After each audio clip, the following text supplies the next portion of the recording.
Thank you, Mr President. I move that this Council notes with concern that, well, in May 2023, in fact it was very recently, a bill was introduced into the House of Assembly and passed the third reading stage within just 22 minutes without...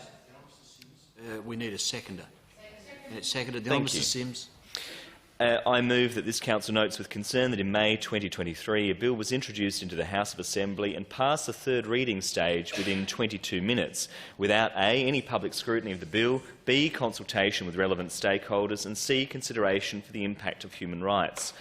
2, recognises that a Human Rights Charter could articulate a set of common values and principles that define and preserve our modern democracy. B, address inequality and discrimination and lack of access to fundamental services. C, clearly define the expectations we have of each other and our state institutions. And D, improve the quality and effectiveness of government decision-making. 3, acknowledges human rights legislation has been adopted in Queensland, Victoria and the ACT. And 4, urges the government to begin consultation on how human rights legislation could be implemented in South Australia. Now, Mr President, the first part of the motion references the bill that passed in 2023.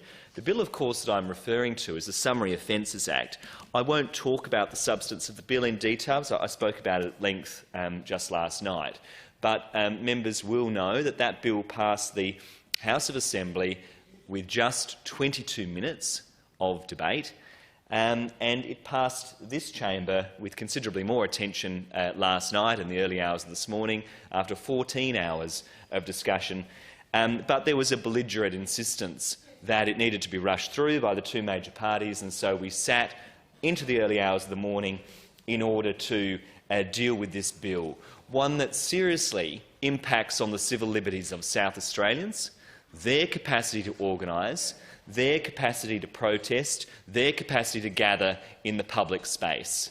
It's an outrageous attack on the civil liberties of South Australians, and it's been aided and abetted by the two major political parties in this place, ganging up to curtail the right to peaceful protest in our democracy. Well, what does this mean, Mr President? It means that we do not have sufficient safeguards in our state for human rights. One of the big problems here with this legislation, and we've talked about the failure of leadership from the government in terms of how they've handled this, the appalling politics of the internal politics of the Labor Party, the way in which they've flouted the views of their own members and the union movement. But one of the things they haven't done, they did not turn their attention to the human rights implications of this law. And what a Human Rights Charter would do is provide a framework to prevent future problems like this from happening again. South Australia is renowned for its progressive ideals and our commitment to social justice.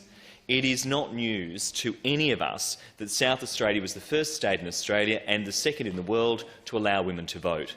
We were the first part of the British Empire to legalise trade unions. We were the first state to make race discrimination illegal. These were all important reforms that enshrined human rights into legislation. Human rights are a cornerstone of a just and fair society. They represent the fundamental values that underpin the dignity and the worth of every individual. They recognise our rights to life, liberty, security and freedom from discrimination. Human rights protect us all, regardless of our age, our gender, our cultural background, our religion, our sexual orientation or our social status. They are a compass that guides us towards an equal, just and inclusive society. And while society has made significant progress in promoting human rights, we have no framework or instrument that can collectively guide us. Unlike Victoria, Queensland and the ACT, South Australia is yet to adopt a human rights framework. Well, it's time for us to join them and to make a clear commitment to protect the rights and freedoms of all South Australians. This motion calls on the government to begin consultation on human rights legislation and how it could be implemented in our state. Consultation is the crucial first step towards developing a robust and effective human rights framework tailored to our unique circumstances. Through a comprehensive consultation process, we can ensure the voices of individuals, communities, civil society organisations and experts are heard. We must create an opportunity for dialogue, for understanding and consensus. and it is through engagement that we can come up with a robust framework that reflects the human rights of South Australians and provides guidance to our democratic institutions. This consultation would allow us to identify the specific rights and freedoms that require protection. It would shed light on the challenges faced by marginalised groups. And by listening to the experience of vulnerable communities, we can address the systemic injustices that endure and develop provisions within human rights legislation that provide adequate safeguards. Undertaking consultation will enable us to learn from the experiences of other jurisdictions that have implemented human rights acts. We can draw upon their successes and learn from their challenges. By taking an evidence-based approach, we can refine our legislation to ensure its effectiveness and relevance to South Australian circumstances. A human rights framework for South Australia will not only safeguard the rights of all individuals, but it would also strengthen our democracy. It would provide a clear direction for government action, ensuring that policies and legislation align with our human rights obligations. Human rights legislation will act as a powerful tool for accountability, Mr President, enabling individuals to challenge discriminatory practices and violations, and it will empower our courts to interpret laws in line with human rights principles. By establishing a human rights framework, we can foster a culture of human rights throughout society. Such a framework would provide awareness and education, encouraging all South Australians to understand their rights and responsibilities. And by cultivating a society that respects and upholds human rights, we can build stronger, more inclusive communities and nurture a sense of belonging for everyone. Over the last few weeks, we have seen lawmaking that was undertaken without sufficient public scrutiny, consultation with relevant stakeholders, or consideration for the impacts of human rights.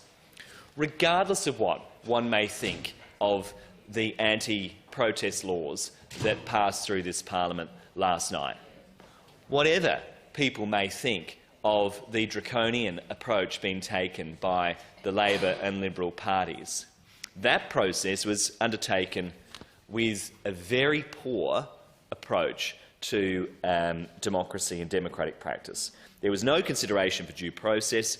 As has been remarked by many people, you could do a load of washing in 20 minutes. You don't normally pass a bill through the parliament. There was no consideration given to the human rights implications of that legislation whatsoever. No consideration at all. And indeed, when those of us on the crossbench tried to bring that element to the consideration of the chamber last night, there was lots of yawning and rolling of eyes. Well, you know, this should actually be baked in to our parliamentary processes. A human rights framework would have required the government to turn their minds to the wider implications of the bill before they rushed it through the parliament. It would have required them to think about the unintended consequences and how that would impact on the right to protest. It was encouraging to note in this chamber yesterday, when I questioned the Attorney-General, the Honourable Khayyam Ma, about the government's commitment to human rights, that he said in the chamber that he is open to the idea of he stated, and I quote from his response from Hansard, "Protecting human rights is an important thing that government should be concerned about. We have, since 1975, federal racial discrimination laws." Sorry, Mr President, something's just got my eyes going. A bit of a hay fever or something. Probably tiredness, I suspect. We have since 1975, federal racial discrimination laws. We have an Equal Opportunity Act that applies in South Australia. In relation to legislation for human rights, we are open to receiving representations, but we don't have a policy to advance legislation on this matter at this time. While it is promising to hear the government is open to receiving representations, we need more of a commitment to rigorous investigation of a human rights framework. This motion calls on the government to do that, to undertake the consultation to progress the idea. The experience of other jurisdictions is that implementation of a Human Rights Act has not resulted in an avalanche of litigation. Rather, it has led to better policy development and improved decision-making. By embedding human rights considerations into the legislative process, we could strike a balance between protecting individual rights and the legitimate exercise of government authority. And it's not just the Greens that are pushing this, Mr President. There's a range of civic and political organisations that made a call last year I don't have the full list in front of me, but there was a full list of groups that have made this call and have come out urging the government to act on this. The time has come for South Australia to embark on a journey towards a human rights framework. Through consultation, we can create legislation that reflects our values, protects the vulnerable and upholds the rights and freedoms of all South Australians. And, you know, a human rights framework would prevent the kind of policy making on the run, the legislating on the fly that we have seen in this place in recent weeks, when you have thought bubbles from talkback radio being rushed through the parliament without appropriate consideration for the human rights implications.